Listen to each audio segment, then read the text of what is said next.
Minahal kong mga igsuon, kung mobisita ka sa kabukiran, inyong makita nga ang mga uma sa usa ka mag-uuma naglambo og daghan ng ani, mga prutas, gulay ug mga kahoy nga mamunga. Sobra pa sa ilang panginahanglan, makahatag pa sila sa uban ug makapabaligya pa. Apan ang uma sa laing mag-uuma mamala, ang tanom malaya, ang kahoy walay bunga ug gamay ra ang anihon. Kini naglarawan sa kalainan sa matambok ug walay ani nga uma. Sama kini sa atong kasing-kasing. Kung ang pulong sa Dios itanom sa usa ka matambok nga kasing-kasing, kini magbunga ug makabenepisyo sa uban. Apan sa ubang kasing-kasing wala gyud kini makaturok. Unsa may klase sa kasing-kasing nga imong gihandom? Tingali kasing-kasing nga magbunga og daghan.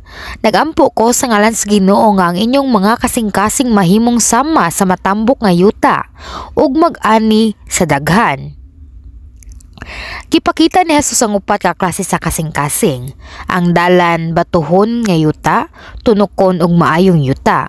Kung mas duol sa maayong yuta, ang imong kasing-kasing mas motubo ug mamunga sa pulong. 30 sa sinta usa ka gatos ka pilo.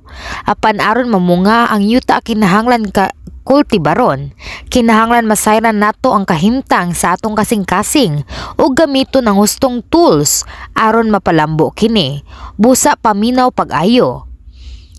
Unsang matang sa yuta ang labing pareho diha sa imong kasing-kasing. Ang dalan mao ang pinakalayo nga maayong yuta. Sa maayong yuta, gisundan sa batuhon, unya ang tunokon. Apan kasagaran nga kasing-kasing dili lang sa usa ka klase, kundili adunay sagol niini tanan. Ayaw dayon ingna nga dili ikaw ang gipasabot, susiha ang imong kasing-kasing. Ang una mao ang dalan. Sa Mateo Kapitulo 13, versikulo 3 hangtod sa 4, migamit siyang sambingay aron pagtudlo kanilag daghang mga butang. Miingon siya, may usa ka tawo nga miadto sa uma aron pagpugas. Sa pagsabod niya sa binhi, adunay nahulog sa agianan ug miabot ang mga langgam ug gipanuka kini. Kani adto walay klaro nga utlanan ang dalan ug uma. Sa sigig agi sa tawo ang daplin sa uma mahimong dalan, gahi ug lig-on. Sa pagpugas, ang ubang binhi mahulog sa dalan. Tungod kay gahi ang yuta, dili kini makaturok ug dali ra kaunon sa langgam. Kini naglarawan sa kasing-kasing nga gahi, mapatuyangon ug dili modawat sa pulong sa Dios. Madungog nila ang pulong pero dili nila kini masabtan o tuuhan. Sa gipadayag Kapitulo 3, versikulo 20 nag-ingon si Jesus, nagtindog ako sa pultahan ug nagtuktok. Kung may makadungog sa akong tingog ug moabli sa pultahan, masulod ako sa iyang balay ug makigsalo kaniya ug mukaon siya uban kanako. Apan ang kasing-kasing sama sa dalan dili gyud mosabot. Kini dili lang para sa mga dili motuo apan apil usab sa mga Kristohanon nga mo tambong sa simbahan pero dili gid mo dawat sa pulong. Makadungog sila sa wali pero dili mo sabot. Mingon pa sila nga dili man na sakto or sayop man na. Ang ilang kaugalingong hunahuna mao'y babag. Bisag pa sa milagro o tambal nga ilang nakita, nagpabilin silang dili mo tuo. Sama kang paraon nga wala mo tuo bisan pa sa napulo ka hampak sa Ehipto. Makaluluoy kining matang sa kasing-kasing. Daghan ang magtuo nga igo na ang musimba apan walay tinuod nga pagtuo. Bisan dugay na sa simbahan wala paghihapon, nakasinati sa Espiritu Santo. Ang pulong kay matanom, pero wala gyud mo turok, madagit ra dayon sa langgam. Unsa man ang buot ipasabot sa langgam nga nagkaon sa binhi. Sa Mateo Kapitulo 13, versikulo 19, giingon ni Jesus nga si Satanas maong magdagit sa pulong sa kasing-kasing nga wala makasabot niini. Pananglitan, usa ka tawo nakadungog bahin sa pagbantay sa adlaw sa Ginoo ug naapektuhan. Apan pag-abot sa balay, giinsulto siya sa paryente ug giimbita sa laing butang. Nahurot ang unang pagbati ug wala moturok ang pagtuo. Ingon ani ang paagi ni Satanas, iyang kwaon ang pulong samtang sayo pa. Gamiton niya ang mga suod natong tawo, bisan ang motuo kuno sa Dios aron balibaran ang kamatuoran. Mingon pa sila, okay ra dili mo simba karon o grabe ra kaayo inyo simbahan. Apan, kung magpadayon ka sa pagsimba aduna pay paglaom.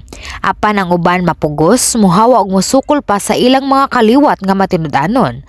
Ang kasing-kasing sa sama sa dalan wala lang sa sobra ra nga kahimtang. Ang uban aktibo sa simbahan pero niadto sa ratungod sa negosyo, dungog o kaugalingong katagbawan. Wala sila nagtinguha og kalawasan kundili sa kaayuhan sa kalibutan. Bisan pila na katuig sa simbahan, wala gihapon motubo sa espiritual. Ang ilang hunahuna og kasing-kasing kay sirado. Wala sila tinuod nga paglaom sa langit. Ang mga Pariseo ug Sadusyo sa panahon ni Jesus ingon niini. Nagtan-aw sila sa relihiyoso pero wala makaila kang Jesus. Ang ilang kasing-kasing gibug-at sa unod ug dili sila kasabot sa espiritual nga kamatuoran. Aron mabago ang kasing-kasing nga sama sa dalan, kinahanglan nga bungkagon ug pahumukon. Kinahanglan bungkagon ang kagalingong pagkamatinuoron ug hugot nga paghunahuna.